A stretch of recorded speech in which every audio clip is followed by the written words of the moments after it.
Assalamualaikum warahmatullahi wabarakatuh. Halo semuanya, kembali lagi nih di channel saya Rahai Junianti di mata kuliah Pengelolaan Pendidikan. Kemarin kita telah membahas 3 bab pertama. Kali ini saya akan membahas bab keempat, yaitu tentang konsep dasar manajemen tingkat sekolah dasar. Nah, yang pertama ada pengertian manajemen sekolah dasar. Sekolah dasar adalah sebuah organisasi sosial yang mempunyai tujuan yang telah ditetapkan. Tujuan utama sekolah dasar adalah memberikan pendidikan yang berkualitas kepada peserta didik di sekolah dasar. Nah, sekolah dasar memiliki staf sendiri yang merupakan sumber daya manusia yang dimiliki. Manajemen sekolah dasar merupakan kegiatan mengelola atau mengatur sekolah dasar. Dengan kata lain, manajemen sekolah dasar berarti penggunaan orang-orang dan sumber daya yang lain untuk mencapai tujuan sekolah dasar tersebut. Nah, menurut Marini pada tahun 2014, peran manajemen yang dilakukan oleh guru-guru di sekolah dasar antara lain adalah sebagai berikut. Yang pertama ada bekerja sama dengan kepala sekolah dan guru-guru yang lain dalam persiapan pengembangan pengajaran, bahan ajar, program metode, dan penilaian. Yang kedua, berpartisipasi dalam pertemuan yang berhubungan dengan kurikulum sekolah atau administrasi serta organisasi sekolah. Yang ketiga, berkontribusi pada seleksi pengembangan profesional dari guru yang lain. Yang keempat, mengkoordinasikan atau mengelola pekerjaan guru-guru lain. Yang kelima, melakukan pengelolaan kegiatan yang berhubungan dengan kurikulum dan berpartisipasi pada bagian yang dibutuhkan di dalam review dan pengembangan fungsi sekolah. Dan yang keenam, berpartisipasi dalam tugas administrasi dan orang-orang yang memberikan dukungan kepada guru, serta mengalokasikan peralatan dan juga material. Lalu yang kedua ada kerangka manajemen sekolah dasar. Kerangka manajemen sekolah dasar harus meliputi pernyataan eksplisit mengenai kewajiban dan tanggung jawab semua pegawai sehubungan dengan manajemen pembelajaran siswa dan kurikulum.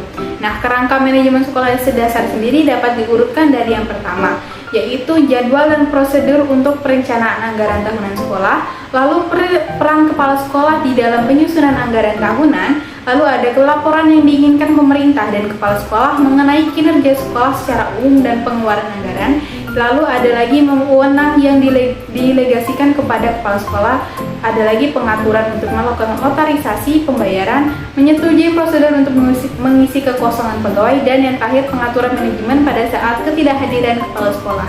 Yang ketiga ada ruang lingkup manajemen sekolah dasar. Nah, ruang lingkup manajemen sekolah dasar ini sangatlah luas. Itu adalah meliputi yang pertama ada perencanaan semua kegiatan dan program sekolah dasar, distribusi kegiatan akademik dan kokurikuler, persiapan anggaran tahunan yang menunjukkan penerimaan dan pengeluaran, persiapan jadwal kegiatan, penyediaan pegawai, penyediaan peralatan dan furnitur termasuk pembelian, pemeliharaan perbaikan, penyediaan buku untuk perpustakaan sekolah, organisasi kegiatan kokurikuler, pemeliharaan catatan, pengawasan kelas secara reguler, pengaturan ujian setiap bulan, setiap semester dan setiap tahun, dan promosi siswa ke kelas yang lebih tinggi, koordinasi pekerjaan guru, dan lain-lain. Lalu bab keempat yaitu sekolah dasar yang efektif. Sekolah dasar yang efektif merupakan sekolah yang memenuhi kebutuhan yang diidentifikasi secara lokal dari sumber daya yang ada dan menjamin bahwa siswanya datang secara teratur dan memiliki hasil tes yang baik. Karakteristik sekolah yang dasar yang baik menurut Marini adalah yang pertama ada kepemimpinan kepala sekolah yang memiliki tujuan, lalu keterlibatan kepala sekolah, keterlibatan pegawai sekolah di dalam perencanaan, konsistensi, keberlanjutan dan kemajuan di dalam kegiatan pengajaran, pendekatan pembelajaran yang terstruktur, pengajaran yang menancang secara intelektual, lingkungan yang berpusat pada pekerjaan dan iklim kerja yang positif, tugas yang terdefinisi secara jelas, komunikasi yang baik antara guru dan siswa, catatan tertulis, keterlibatan orang tua dan masyarakat, dan yang terakhir pekerjaan yang ditujukan dan bernilai. Nah, peran orang tua juga turut andil dalam karakteristik sekolah dasar yang efektif nih, di mana keterlibatan orang tua dapat meliputi yang pertama ada melakukan supervisi terhadap kemajuan anak-anaknya, yang kedua berkomunikasi dengan sekolah dasar, dan yang ketiga aktif berpartisipasi di dalam kegiatan sekolah dasar. Nah, lalu muncul di pertanyaan, perbedaan antara sekolah dasar yang baik dengan sekolah dasar yang efektif itu apa sih? Nah, sekolah dasar yang baik berbeda dengan sekolah dasar yang efektif. Sekolah dasar yang efektif berkembang secara efektif dengan cara memeriksa baik dimensi normatif maupun prosedural. Sedangkan sekolah dasar yang baik berkembang dengan sukses menurut agenda yang telah disetujui.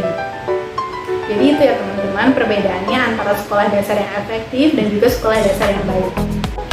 Nah, yang kelima ada fokus manajemen sekolah dasar. Fokus manajemen sekolah dasar adalah memberikan bekal kemampuan dasar kepada siswa untuk mengembangkan kehidupannya sebagai pribadi, anggota masyarakat, warga negara, dan anggota umat manusia, serta mempersiapkan siswa untuk mengikuti pendidikan menengah. Lalu ada penerapan. Menurut Baharudin, ada 5 hal yang perlu diterapkan untuk meningkatkan mutu lembaga pendidikan. Yang pertama ada pengembangan dan perbaikan kurikulum berbasis kompetensi. Yang kedua, memperhatikan kondisi kebutuhan siswa dan masyarakat. Yang ketiga, sistem evaluasi yang ada hendaknya dirancang dengan berbasis keahlian peserta didik. Yang keempat, perbaikan sarana dan prasarana pendidikan, pengembangan dan ketersediaan bahan ajar. Dan yang kelima, menambah intensitas pelaksanaan pelatihan atau training bagi pendidik dan tenaga kependidikan. Nah, itu tadi adalah penjelasan tentang konsep manajemen pendidikan tingkat sekolah dasar. Itu saja yang dapat saya sampaikan. Kurang lebihnya saya mohon maaf. Semoga teman-teman dapat mengerti apa yang telah saya sampaikan. Dan untuk seperti biasanya, saya telah menyiapkan pertanyaan di kolom deskripsi. Silahkan teman-teman klik link Google Form yang ada di bawah untuk teman-teman mengasah nih sampai mana teman-teman mengerti akan materi yang telah dipelajari kali ini. Sampai jumpa di video selanjutnya. Bye-bye.